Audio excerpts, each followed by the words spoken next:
Ragazzi e ragazze, ci troviamo in un nuovo video tutorial di Mule Secu sulle protesi in stock. Oggi vi faccio vedere questo nuovo sistema in stock che sta andando molto bene e piace a tanti clienti.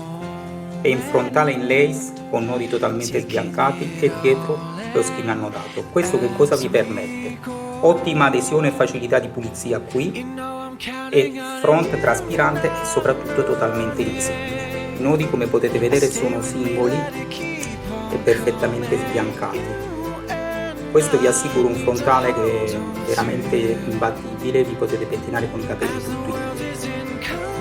Dietro invece abbiamo lo skin annodato, annodo singolo, come vedete l'effetto è veramente naturale. In stock abbiamo le misure 24 cm front to back per 20 cm lato lato. Se lo volete ritagliato alle vostre misure non le possiamo fare, oppure lo fate voi a casa vostra. Abbiamo tutti i colori dei capelli, anche con capelli. L'invio è immediato dalla fabbrica a casa vostra. I capelli, come potete vedere, sono di ottima qualità. Spero che questo video vi sia stato utile, ci vediamo al prossimo video. Ciao, bye bye.